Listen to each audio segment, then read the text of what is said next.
Statistics, mean, median, ogive mode for class 10. Exercise 26.1, page number 341. Serial number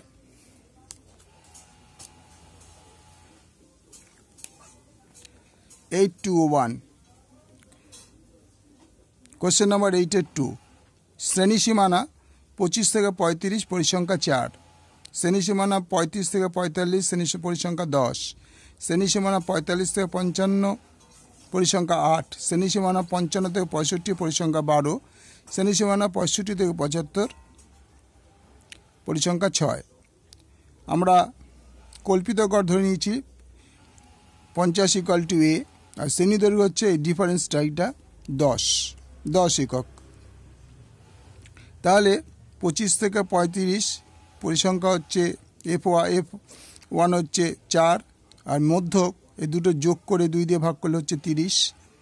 UI equal to U1 equal to x1 minus a by h। x1 হচ্ছে আমার 30 minus a আমরা ধরে নিয়েছি 50 equal to a, আর h equal to 10। তাহলে 30 থেকে 50 গেলে 20 থেকে 20কে 10 দিয়ে ভাগ করলে 2, তাহলে -2, কারণ 30 থেকে 50, 50টা বড় বলে -2। পরেরটা 45 থেকে 45, তো 45কে 2 দিয়ে ভাগ করলে যোগ করে ভাগ করে দেওয়া আছে 40। তাহলে এখানে আবার এই পোর্শনে বার করতে হবে x1, তখন হয়ে গেল 40 মাইনাস এ তো 50 বাই 10, বিয়োগ করলে হয় -10 বাই 10, তো 10 কেটে গেলে -1। তারপর হচ্ছে 45 থেকে 55, 45 আর 55 যোগ করলে হবে তোমার 50, 60, 100, 100কে 2 দিয়ে ভাগ করলে 50। তাহলে এটা 50 থেকে যেখানে x1 থেকে 50 minus A equal to 50 by 10, 50কে 50 দিয়ে ইকুয়াল 0 হয়, 0কে 10 দিয়ে ভাগ করলে 0ই হয়। পরেরটা হচ্ছে 55 থেকে 65, এই দুটো যোগ করো, যোগ করলে হয়ে যাবে 130, 120। 55 65 সঙ্গে 5 যোগ করলে 70, 70 সঙ্গে 50 যোগ করলে হবে 120, 120কে 2 দিয়ে ভাগ করলে 60। পরেরটা দেখো 75 আর 65, তো 65 5 যোগ করলে 80, 80 60 যোগ করলে 140, 140কে 2 দিয়ে ভাগ করলে হয়ে যাবে 70। তাহলে 70 থেকে 50 বাদ দিচ্ছি, তাহলে তাকে 10 দিয়ে ভাগ করছি। তাহলে এটা তো আর মাইনাস হওয়ার ব্যাপার, আগেরগুলো ছোটো ছিল বলে, ছোটো থেকে বড় বাদ গেছিলো বলে মাইনাস হয়েছে, বাট এখানে বড় থেকে ছোটো বাদ যে মাইনাসের কোনো চিহ্ন, মানে সাইনটার চিহ্ন কোনো চিহ্ন নেই। 60 থেকে 50 বাদ দিলে সে প্লেন 10 হয়, 10কে 10 দিয়ে ভাগ করলে 1 হয়। এখানে 70 থেকে 50 বাদ দিলে 20 হয়, প্লাস 20, তাকে 10 দিয়ে ভাগ করলে হচ্ছে 20 দুগুণে 10 দুগুণে 20। ঠিক আছে, এবার হচ্ছে FI UI বা F1 U1 যা খুশি বলতে পারো তোমরা। তাহলে FI কত আছে 4, আর UI কত বেরোলো 2, মাইনাস 4 × 2 -8, কারণ মাইনাস দিয়ে আছে যেহেতু 2টা মাইনাস আছে। পরেরটা 10, আর এখানে -1, 10 × -1 ইকুয়াল টু -10। তারপর হচ্ছে 8, এটা UI দিয়ে যোগ গুণ করলে হবে 8 × 0 ইকুয়াল টু 0। পরেরটা হচ্ছে 12 × 1, 12কে 12। তারপর হচ্ছে 6, 6-এর সঙ্গে 2 গুণে 6 দুগুণে 12। তাহলে FI UI কত হচ্ছে দেখো, 10 আর 8 18, আর এখানে 12 12 24, -18 প্লাস 24, তাহলে প্লাস সাইন বড়, তার মানে কিছু বসানোর দরকার নেই। 24 থেকে 18 বাদ দিলে হয়ে গেল 6। ঠিক আছে, এদিকে পরিসংখ্যাটা আমরা যোগ করে দেখি। পরিসংখ্যা হচ্ছে 12 আর 6 18, 18 আর 8 26, 26 আর 4 30, 30 আর 10 40।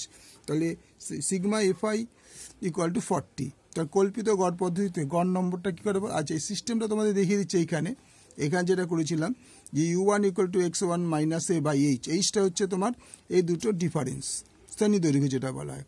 আর আমার কল্পিত গড় ধরেছিল 50a।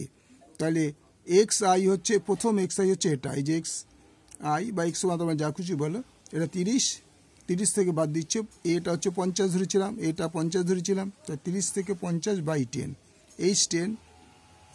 তাই 30 থেকে 50 গেলে কত 20, যে 20 হলো, 20 থেকে 10 দিয়ে ভাগ করলে মাইনাস, যে 20, তাহলে 10 হলো -2। এইভাবে আমরা এখানে সব কটা করেছি। কিন্তু এই x1 হচ্ছে মধ্যকের মানটা বসাতে হবে প্রথমে, মাইনাস কল্পিত গড়টাকে বসাতে হবে, তারপর তোমার শ্রেণী দৈর্ঘ্যটা যেটা ছিল 10 সেটা বসিয়ে বিয়োগ করে 10 দিয়ে ভাগ করতে হবে। ঠিক আছে, বোঝা গেল? তাহলে কল্পিত গড় পদ্ধতিতে গড় নম্বরটা কী হবে দেখো, এই সূত্রটা হচ্ছে এটা, a plus h into sigma FI UI by sigma FI। এটা আমার 50 ধরেছিলাম, তাই 50 প্লাস h আমরা 10 ধরেছিলাম, 10 into F I U I ছিল 6, তাই 6/f সিগমা এফ আই হচ্ছে 40, তাই 40। এই শূন্য কেটে গেল, আর 4 থেকে 2 দুগুণে 4, 3 দুগুণে 6, তাহলে কী দেওয়া হলো 50 পূর্ণ 3/2। এবার এটা যোগ করলে 103, 103কে 2 দিয়ে ভাগ করলে হবে 51, 51.5। এটা হয়ে গেল 51.5, 51.5। বুঝে গেলে? ভালো লাগলে লাইক করবে, শেয়ার করে বন্ধুদের মধ্যে ছড়িয়ে দেবে, ঠিক আছে? তোমরা এই পোর্শনটা কিন্তু তোমাদের বোঝানোর জন্য জাস্ট রাফ, ROUGH, কথাটা যেন মনে থাকে, এটা হচ্ছে রাফ। এই পোর্শনটা রাফ, তোমরা পুরো অঙ্কটা যেটা এখান থেকে এই পর্যন্ত পুরো একদম ওকে, পুরো অঙ্কটা দেখে নাও একবার।